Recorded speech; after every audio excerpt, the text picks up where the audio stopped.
안녕하세요. 자유지성입니다. 최근 미국의 장단기 금리가 역전되며 금융시장의 핵심 이슈로 주목받고 있습니다. 장단기 금리가 역전되었으니 곧 경기 침체나 금융위기가 온다는 것이죠. 언론은 연일 경제위기론을 떠들며 공포 분위기를 조성하고 자극적인 기사로 여러분을 두려움에 떨게 합니다. 급기야 여러분은 자산을 모두 팔고 현금을 확보해야 하는지를 고민하며 밤잠을 설치죠. 그래서 많은 구독자님들께서 장단기 금리 역전, 장단기 금리 차의 문제를 다뤄달라고 요청하셨습니다. 구독자님들의 요청에 따라 오늘은 장단기 금리 역전의 경제적 의미를 공부하고 위기를 예측하는 지표로서의 장단기 금리 차를 살펴보겠습니다.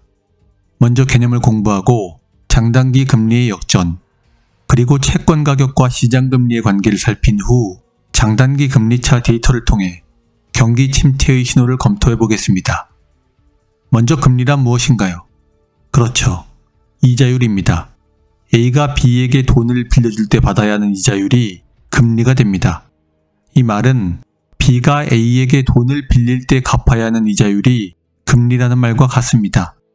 그렇다면 장단기 금리란 무엇인가요? 장단기 금리란 장기 금리와 단기 금리를 합친 말입니다. 장기 금리란 장기로 돈을 빌려줄 때 받아야 하는 이자율입니다. 그럼 단기 금리란 단기로 돈을 빌려줄 때 받아야 하는 이자율이겠군요. 그렇다면 장기란 몇 년을 말할까요? 명확히 정해진 답은 없지만 시장에서는 보통 10년 만기를 장기의 표준으로 봅니다. 그럼 단기는 어떨까요?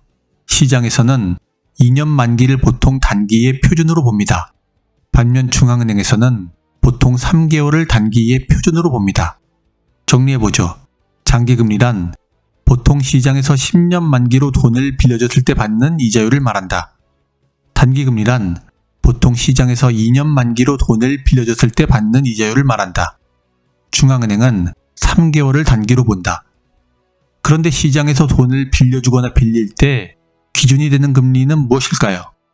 기준이 되는 금리니까 이것이 바로 기준금리죠. 기준금리는 정책금리라고 말하기도 합니다. 중앙은행이 정책적으로 결정하는 금리이기 때문이죠. 그렇다면 기준금리는 만기가 얼마인 금리일까요? 미국 중앙은행 페드에서 발표되는 연방금리는 하루짜리 초단기 금리입니다. 은행 간에 하루 동안 돈을 빌려주고 빌릴 때 적용되는 금리라는 말이죠.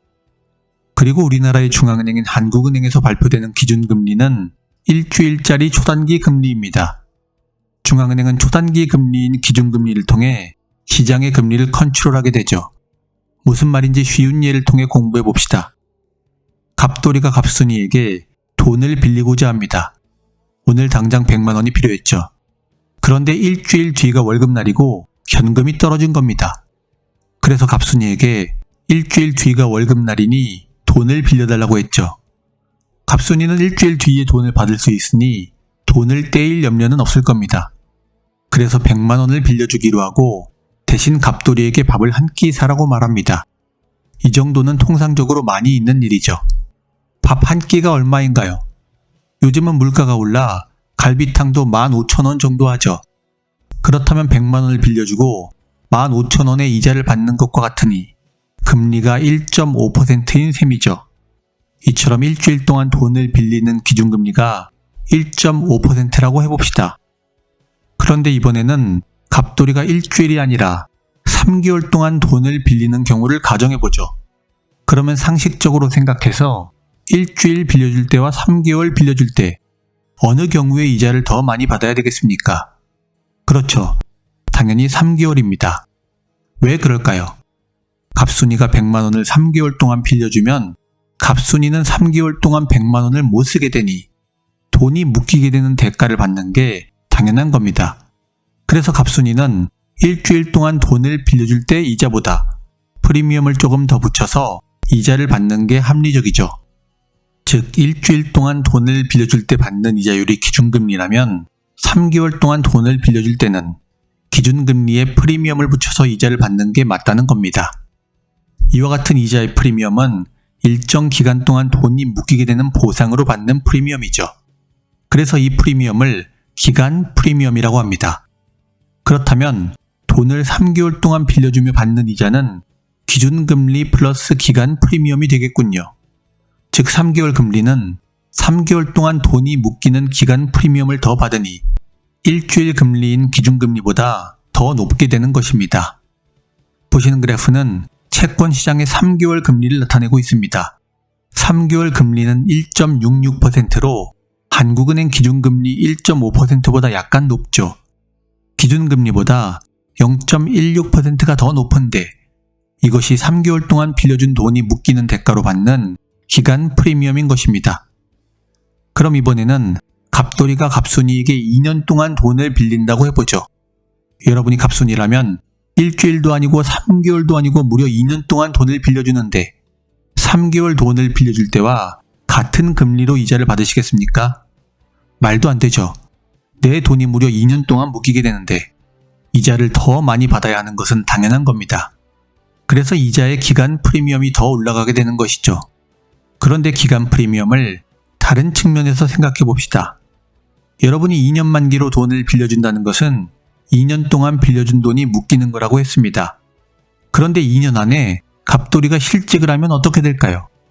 혹은 갑돌이가 투자에 실패하며 큰 빚을 져 연락두절이 될 수도 있겠죠. 즉 2년이라는 기간은 갑돌이가 돈을 떼먹고 도망가거나 돈을 갚지 못할 위험이 있다는 겁니다.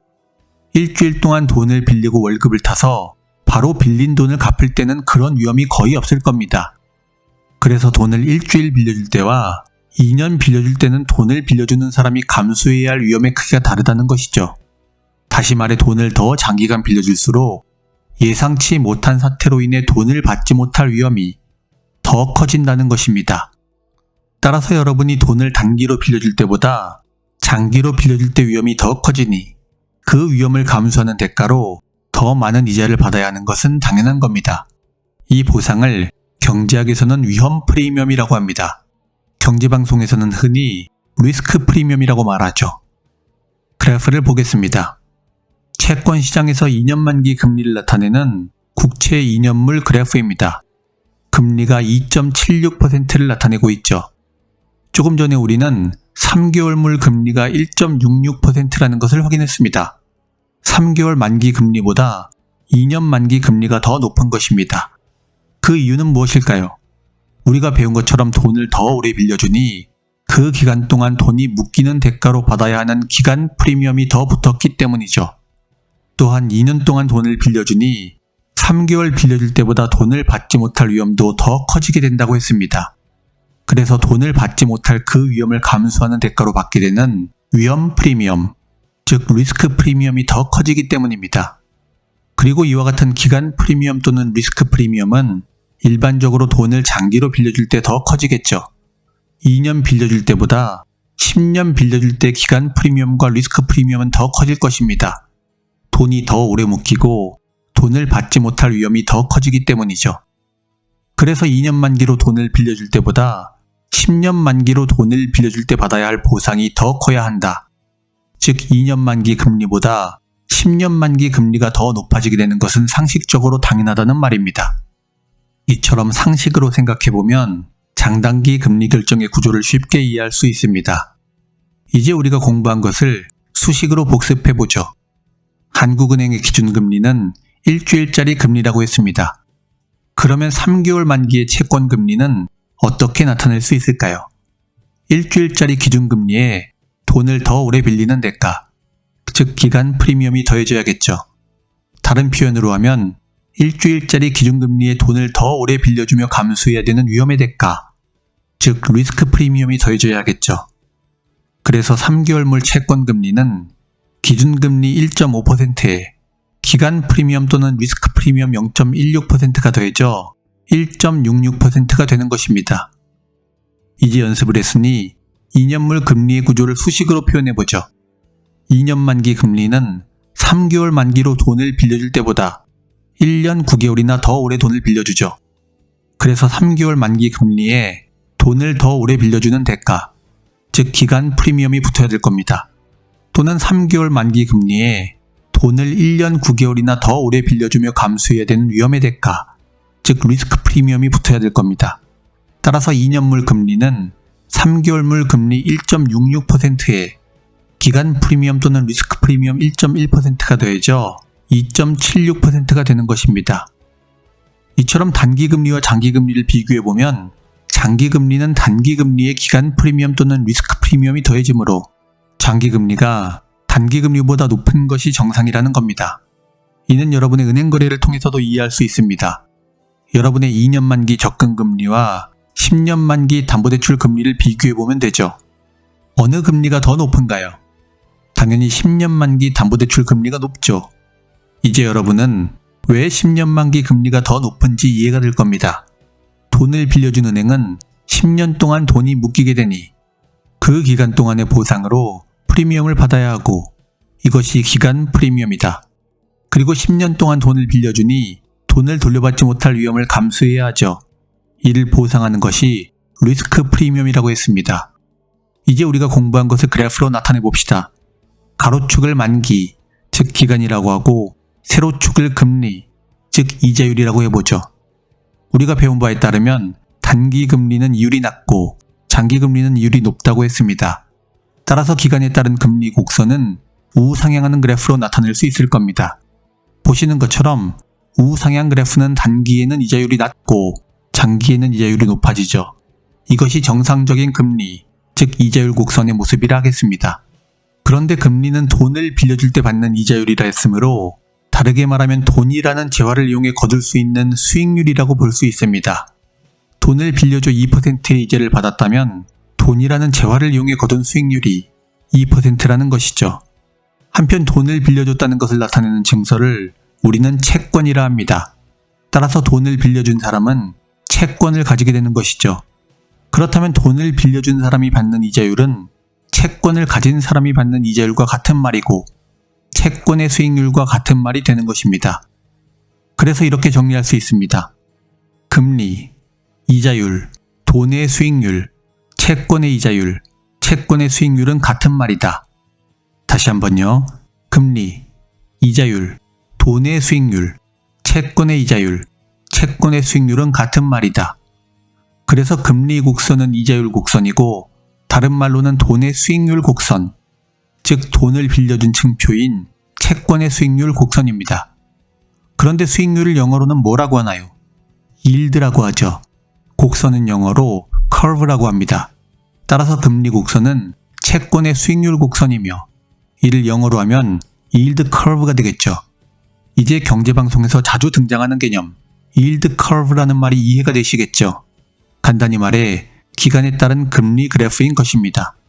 그리고 금리 곡선, 채권 수익률 곡선, yield curve가 모두 같은 말로 단기 금리는 낮고 장기 금리는 높으니 우상향하는 그래프로 표시되는 것입니다. 조금 더 나가보죠. 여러분이 경제방송에서 자주 들었던 YCC, 즉 yield curve control이라는 것이 어려운 개념이 아니라는 것입니다.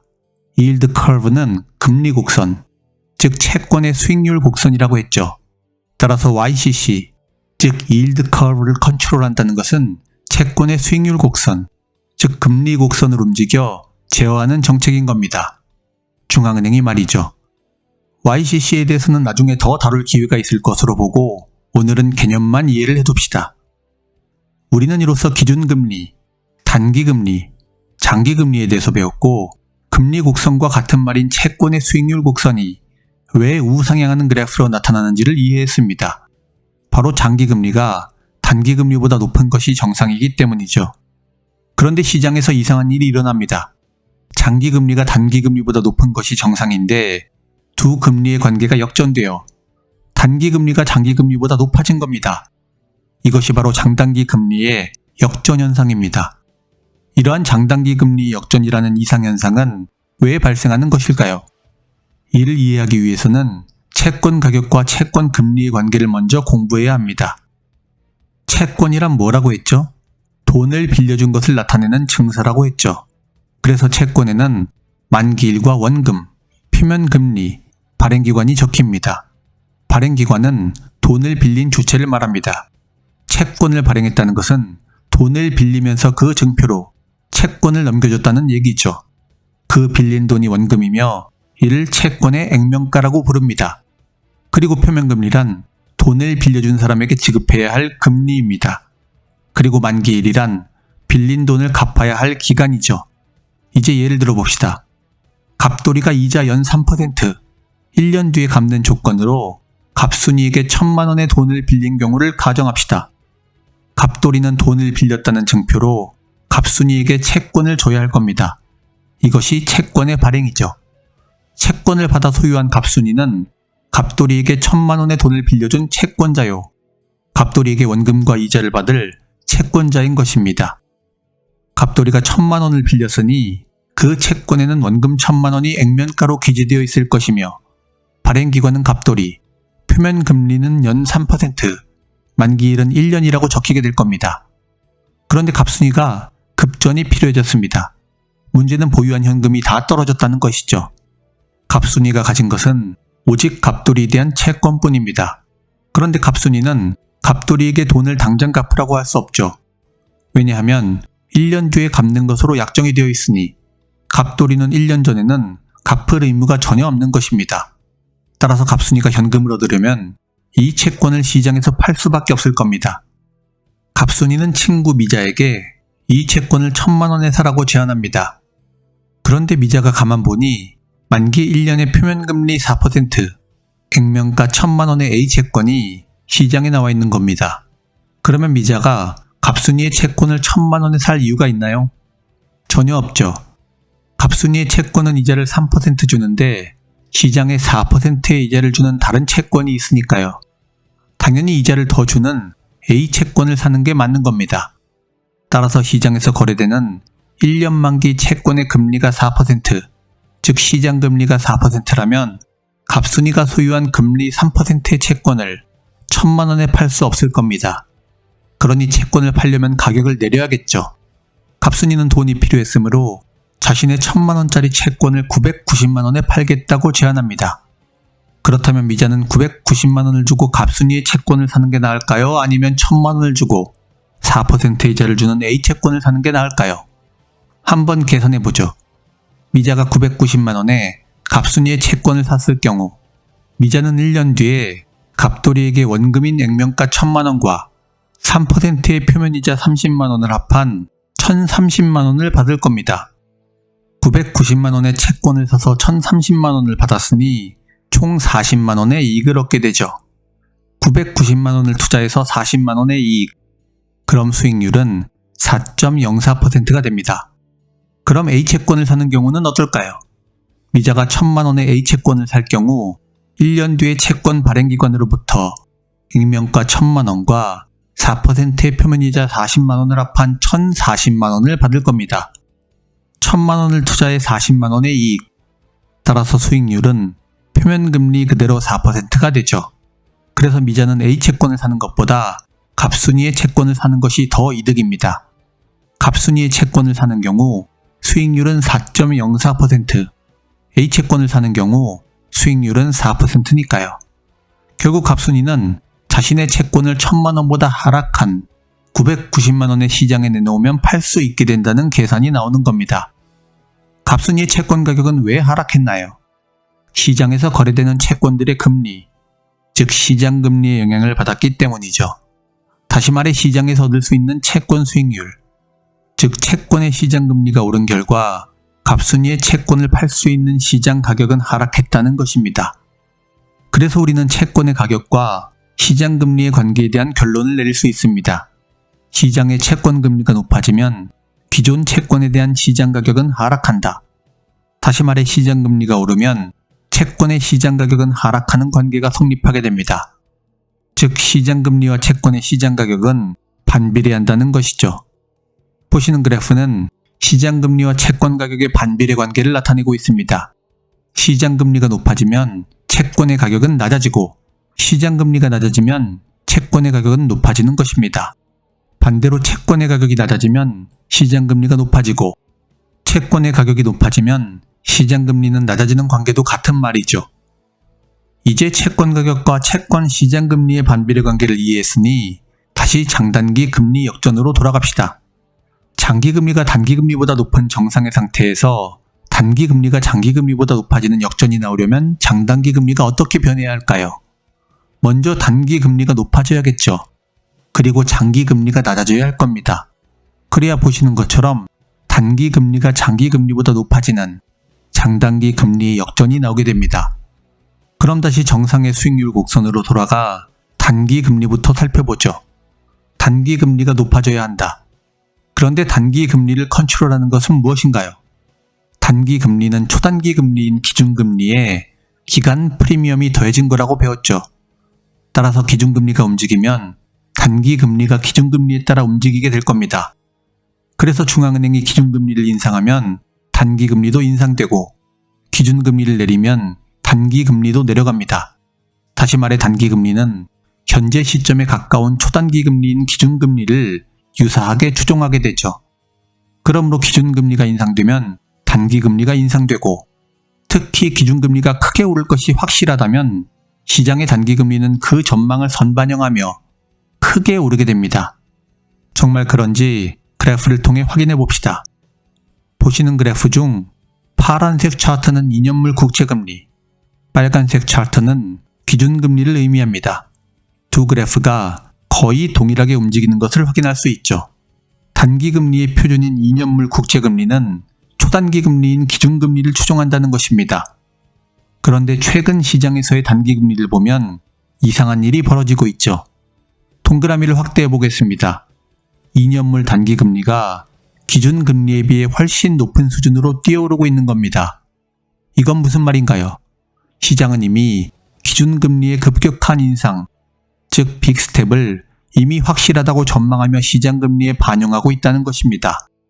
그래프를 보시면 기준금리는 살짝 머리를 들었는데 2년물 채권의 시장금리는 거대하게 솟아있는 것을 보실 수 있습니다. 따라서 5월 FOMC에서 기준금리가 50bp, 즉 0.5%포인트 이상 오르는 빅스텝은 필연일 수밖에 없다는 것이죠. 심지어 0.75%포인트 올라도 이상할 것이 전혀 없습니다. 4월 기준으로 2년물 국채금리는 약 2.5%로 2년물 단기 채권의 시장금리는 기준금리가 올해 내로 2% 위로 올라간다는 것을 전망하고 있는 겁니다. 다음으로 장단기 금리 역전이 나오려면 장기금리가 낮아져야 한다고 했죠. 장기금리의 표준으로는 10년물 국채금리를 본다고 했습니다. 그렇다면 채권 시장의 장기금리는 어떤 경우에 낮아질까요? 여기서 우리는 앞서 배운 채권 가격과 시장금리의 반비례 관계를 떠올려야 합니다. 채권의 시장금리가 낮아진다는 것은 채권 가격이 높아진다는 것과 같은 말이라고 했죠. 채권 가격과 시장금리는 반비례 관계니까요. 따라서 장기금리가 낮아진다는 것은 장기 채권의 가격이 높아진다는 말입니다. 그렇다면 시장 참가자들이 어떻게 해야 채권의 가격이 높아질까요? 채권을 하나의 재화로 놓고 생각해 봅시다. 시장 참가자들이 서로 장기 채권을 매수하고자 하면 채권의 가격이 올라갈까요? 떨어질까요? 당연히 매수의 수요가 붙으니 채권의 가격이 올라가겠죠. 그래서 장기 채권 가격이 높아진다는 것은 시장에서 장기 채권의 수요가 많아진다는 것과 같은 말입니다. 그리고 장기 채권의 가격이 높아진다는 것은 곧 장기 채권의 시장금리가 낮아진다는 것과 같은 말이라고 했죠. 결론적으로 장기 채권의 금리가 낮아진다는 것은 장기 채권의 수요가 많다는 것과 같은 말이 됩니다. 장기 채권의 수요가 많아진다. 그런데 사람들은 어떤 경우에 장기 채권을 사나요? 장기 채권, 특히 미국 10년물 장기 국채는 대표적인 안전자산이죠. 그래서 경제가 위기 국면에 빠진다고 전망되면 안전한 미국의 장기 국채로 시장 참가자들의 수요가 몰리게 됩니다. 왜 그럴까요? 10년물 장기 국채는 고정된 국채금리를 10년 동안 변함없이 따박따박 이자로 주기 때문이죠. 경제가 침체에 빠지면 위험자산인 주식은 하락하지만 망하지 않는 미국의 장기 국채는 안정적인 이자와 원금을 보장한다는 것입니다. 따라서 장기 국채 금리의 하락, 즉 장기 국채 가격의 상승은 장기 국채의 수요가 집중된다는 말이고, 안전자산인 장기 국채를 사려는 수요가 많아진다는 것은 앞으로 경기에 침체가 올 것이라는 전망을 반영한다는 것이죠. 즉 단기 국채의 금리가 현재 시점의 기준금리를 반영하는 것이라면 장기 국채의 금리는 미래의 실물 경제 방향과 전망을 반영하는 것이다.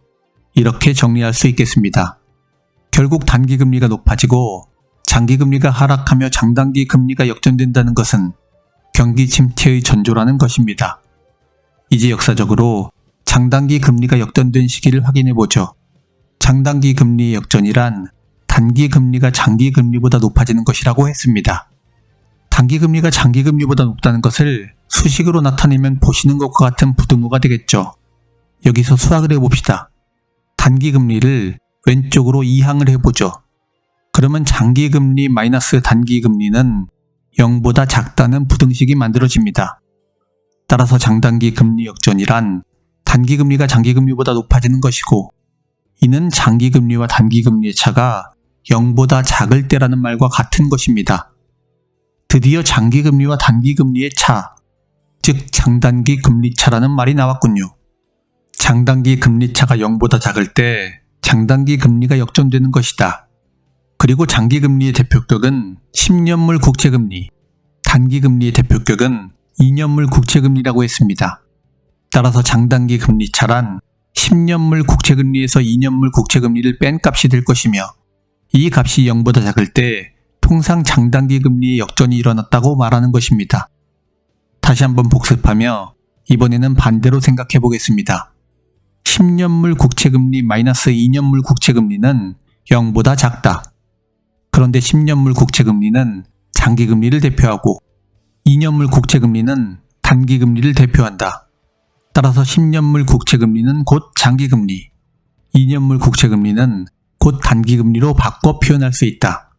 그러면 장기금리 마이너스 단기금리는 0보다 작다.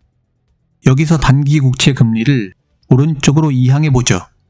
그러면 장기금리는 단기금리보다 작다는 부등식이 만들어지므로 단기금리가 장기금리보다 더 높다는 뜻이 된다.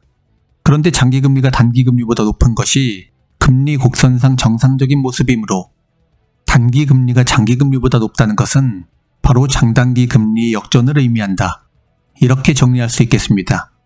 이제 개념 정리가 되었으니 10년물 국채금리 마이너스 2년물 국채금리를 나타내는 그래프를 살펴봅시다. 이 장단기 금리차가 0보다 작을 때 장단기 금리 역전이 나오는 거라 했으니까요. 검정색 실선이 0을 나타내는 선입니다.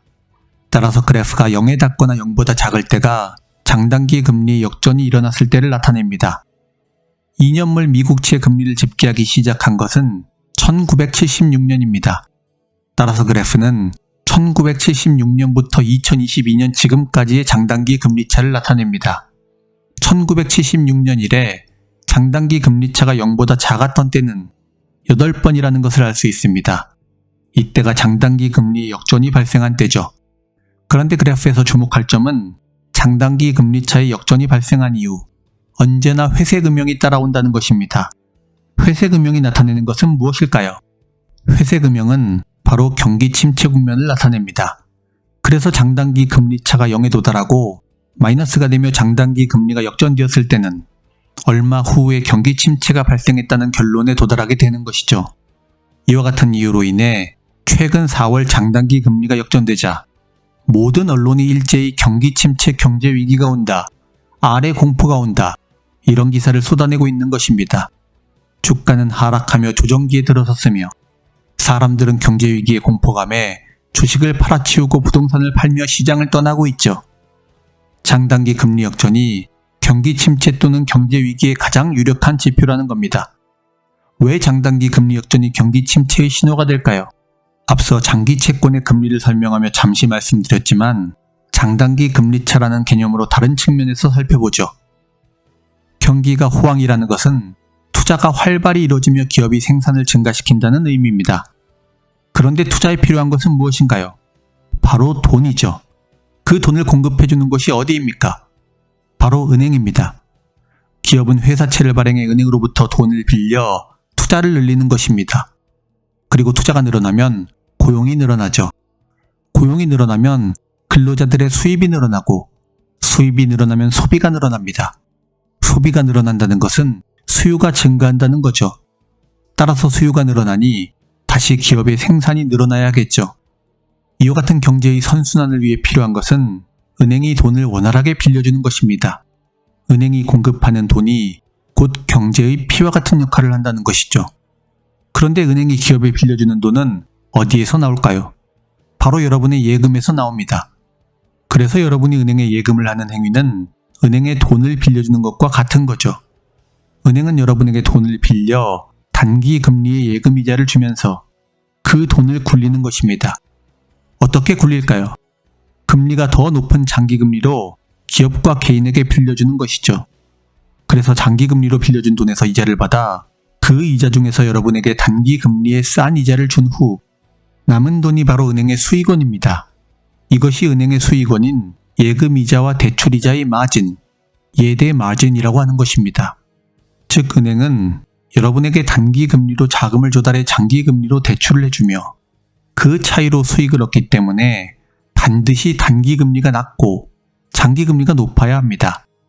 다시 말해 장기 금리와 단기 금리의 차이, 즉 장단기 금리 차가 있어야 비로소 은행이 수익을 유지하며 대출로 돈을 공급할 수 있다는 것이죠. 예를 들어 갑돌이가 1억에 적금을 넣으면 은행은 이자로 1.5%만 주면 됩니다. 그리고 그 1억 원을 갑순이에게 담보대출로 빌려주죠.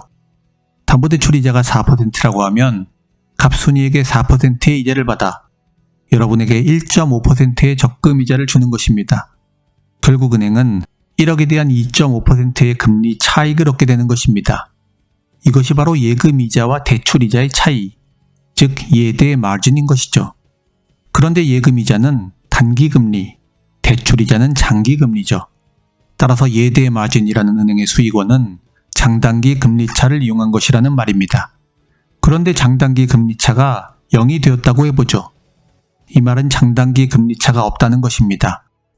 그러면 은행은 단기 금리로 돈을 조달해 장기 금리로 돈을 빌려줄 수 없게 됩니다. 단기 금리와 장기 금리가 같다면 두 금리의 차이로 수익을 얻는 예대 마진을 먹을 수 없기 때문입니다. 그래서 은행의 대출 행위는 중단이 되죠. 그런데 은행의 대출은 시장 경제의 피와 같다고 했습니다. 은행이 대출로 기업과 개인에게 자금을 공급해주지 않으면 투자가 일어나지 않게 되죠.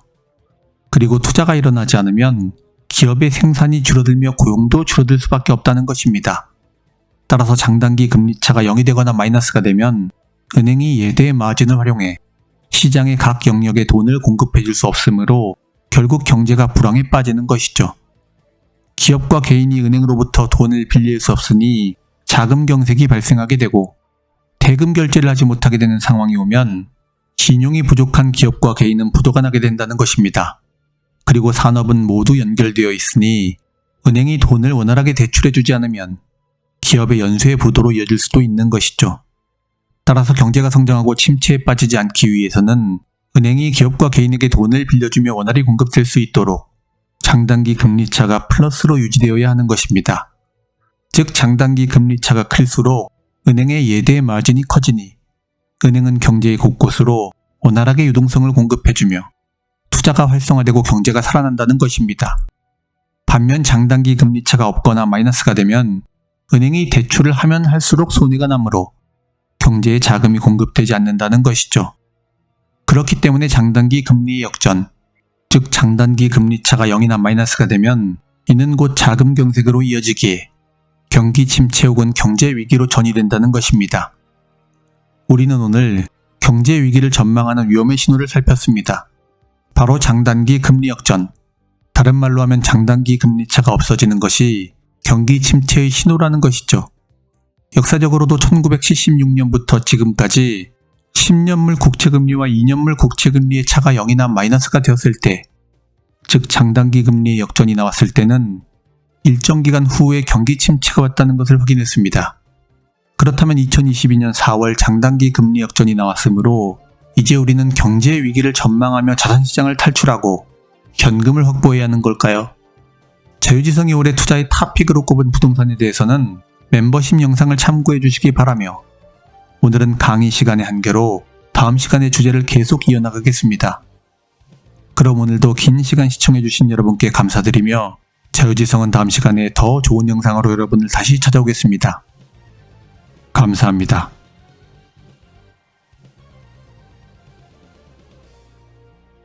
Battle cruiser operational. All crews reporting. Receiving transmission. Good day, Commander. Hailing frequencies open. Make it happen. I really have to go.